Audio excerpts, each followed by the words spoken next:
All right, welcome back to the show. I'm very pleased to have a special guest here this week, Mr. Chuck Woolery, and I'm sure everybody knows who he is. We've talked about his background. Mr. Woolery, welcome to the Don Smith Show. Thank you, Don. It's nice to be with you. Well, personally, for me, this is a real honor and a pleasure, and I really appreciate you coming on the show. Everybody knows about Chuck Woolery, the game show host, the shows you were on. I mean, just an amazing list of shows. What many people might not know is you actually got your start in the entertainment industry as a singer. Could you tell my listeners a little bit about that? Well, I did. I left the Pillsbury Company and went to Nashville on a quest to become a singer. I'm trying to think. I was there probably about 10 years, close to 9 or 10 years. My career was once described by a very famous person as being riding the crest of an undertow. It was not extraordinarily successful, but it put me kind of on my path to doing game shows, oddly enough. You did have a top 40 hit. Not everybody can say that. Well, I did. I was able to, muster that. I got one, and then I got one actually in the country vein called Painted Lady that I wrote with Nora Wilson, who wrote, Behind Closed Doors. He's done Kenny Chesney, Reba McEntire. He produced all their stuff, and a real good friend of mine in Nashville as well. Well, that leads me to the inevitable question. How does Chuck Woolery go from being a performer, a singer, to being the host of some of the most popular game shows in history?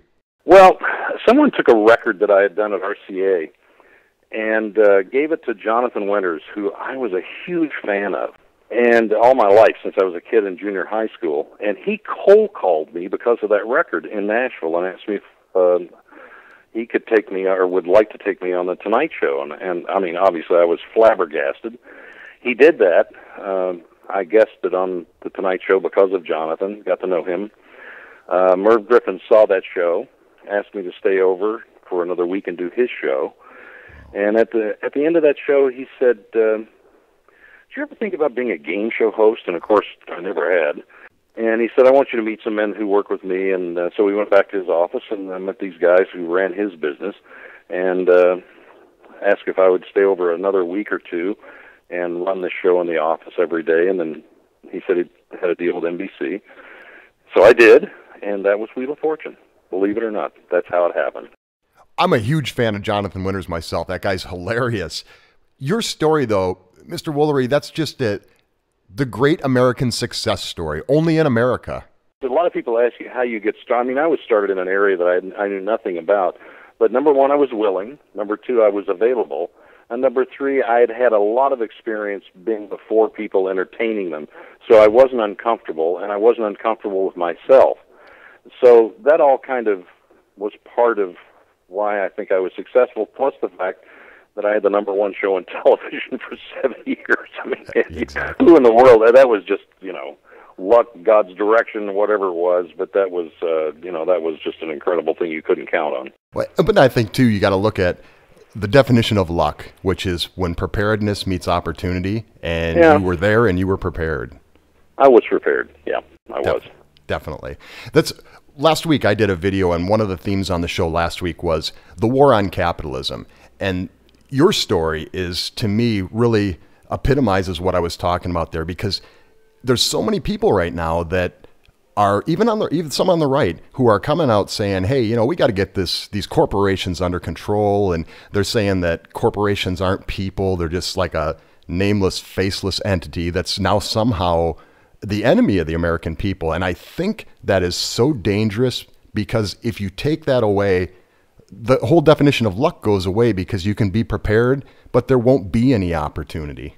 Well, this is a straw man, like everything else. It's confusing. This is what the media does, and this is what politicians do. They direct you one way so that you won't see the other way. Obviously, we're a capitalist country. Yes. We're the most successful country in the world. We always have been, and we have the potential to always be. So what they do is they immediately confused crony capitalism, which is what politicians are involved in, with real capitalism, which is what the American people are involved in. So they are two very different things with very different results. And there probably will always be around, but it's the kind of thing that you regulate the best you can. And where there's opportunity, there are people who will step in and take that opportunity. They will also, the nature of man is to corrupt things, and so they will corrupt the system as best they can. And it's usually always in their interest, which is one of the reasons I'm for term limits. And the reason is because they just become corrupt after spending years and years in office. Our system is not bad. Washington is not broken. Washington is corrupt, and it's been corrupted by these politicians, not all of them. And I think most of them, by the way, are good people who go there trying to fix things, but they're just drawn into a web of corruption, crony capitalism, and a lot of other self-interest things that are not in the interest of the American people. And then they don't rule, they don't govern anymore, they rule. So we have a ruling class in Washington who have perverted the system to the point where Americans don't even know who they are anymore. I mean, they really don't realize that we're not a democracy. Most people would say, yes, we're a democracy, when in fact we're a constitutional republic. But maybe it doesn't roll off the tongue quite as easy, but there's a huge difference between a democracy and a constitutional republic. Madison talked about a democracy, or I think it was Madison. He said democracy is the most vile form of government on earth. So that's how founding fathers thought about democracy. They just thought it was vile. So until we know who we are and understand the platform that we stand on, it's very difficult to support other people who are like-minded, because it's very, very confusing, and this is basically what Washington does. It confuses, perverts, and then corrupts. To your point, that reminds me of one of my favorite quotes from Benjamin Franklin. It was in 1787 when he was leaving the building after a day of the Constitutional Convention. He was asked, "Well, doctor, what have we got?" And he responded, "A republic, if you can keep it." And yeah, as long as you can hold it. And I understood what he meant by that, because I didn't realize one thing until I went back and started, learning history that I never learned in school, which upset me. But you learn that it was such an incredibly different form of government that had ever been tried anywhere in the world in history. And no one knew whether it would survive or not, because it was a government truly was supposed to be run by the people. So if we can keep this in mind, and, I may be preaching to the audience or preaching to the choir with your audience, but to understand that we are supposed to have the power, not them. And this is what term limits is all about. We need to get these guys to sign letters of intent to curb their time in audience or office, to term limit themselves. And if they won't do it, then vote them out. If they're an incumbent, vote them out and put somebody else in, and then put it before them if they will term limit themselves, until eventually we get a 28th Amendment and the senators and the Congress go ahead and term limit themselves, and then other things like balanced budgets and things like that will begin to take shape and form in our government, because there'll be so much less self-interest involved and more serving the people. I mean, look, I got nothing to profit by this. I'm a game show host. I'm not the sharpest pencil in the box. I know it. I have a certain amount of celebrity where people will maybe take notice of what I'm saying.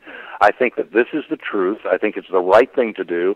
I'm not running for office, and it certainly will not further my career. It's just, I think it's the right thing to do, and I'd like to get people on board with me who will support me and go to restartcongress.org and understand what it's about by reading the pieces that I've got in there, and watching the video that I have, and see if they don't agree with me, and then get on board and try to help each other to help these gentlemen out of office.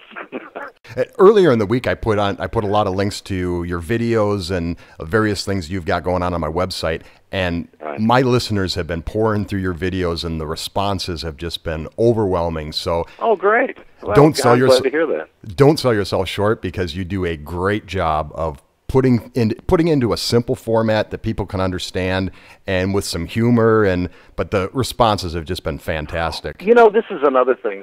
Washington has turned into a Gordian knot of confusion, and I think that that's exactly what they want. They want as much confusion as possible. And as long as they have confusion there and we're confused on the outside, then they can kind of do whatever they want to do in the name of straightening out that Gordian knot, which in fact they'll never do, because it's not in their interest to do it. They've made government look incredibly difficult. When you think that candlestick makers, local shop people were supposed to go to Washington and represent their constituency in Congress, they were just people like you and me. They weren't lawyers and Harvard graduates. They just went in to make sure that government ran efficiently, that it had the voice of the people back home, that they were represented. And it's turned into this incredible ruling class where it tells everybody back home what they need. In fact, it's not what they need at all. They're all lawyers. I hate to interrupt my sentence, but I have to do this. I read something about Madison 230 years ago, and he said it's to no avail when people elect a Congress that creates bills that are so voluminous they can't read them and so complex that they can't understand them. Well, here we are. Government is so voluminous that we can't even begin to get through what they're doing, and it's so complex. They've made it so complex that no one can understand what they're doing, including themselves. This needs to be simplified. It is not that difficult. And it needs to be simplified, and the best way to do that is to start turning these people over so that they're not in office for year after year after year, creating this. I mean, they go in as paupers and come out as millionaires. It's insane. And why we continue to do this, I'll never know. It's truly Einstein's theory of insanity of re-electing the same people over and over again and expecting a different result. Trust me when I say this. You will never get a different result with these people. You have to turn them over. You have to make them fear you. And that's where the fear of government comes from the people, and that is we can turn you out. And if we start turning them out, they will fear us, and they will start doing what we want them to do. I was fortunate last week. I had U.S. Senate candidate David Christian on the program, and we spent some time talking about this. And you're so right, and I highly recommend everybody go check out Chuck's video on term limits because it's dead on. You're talking about the bills making them so big. Obviously, look at Obamacare, 2,700 pages. And so complex you can't understand it. They're so complex that people, I mean, even the Chief Justice looked at it and he said, Scalia said, I guess, isn't there something about the, I forget which amendment he quoted, the Eighth Amendment or something. He said, it's cruel and unusual punishment to make us go through and read this bill. Yes. I mean, it's just insane. Well, John Conyers came out and said, well, what do you mean read the bill? How long would it take me with a whole room of lawyers to get through this thing?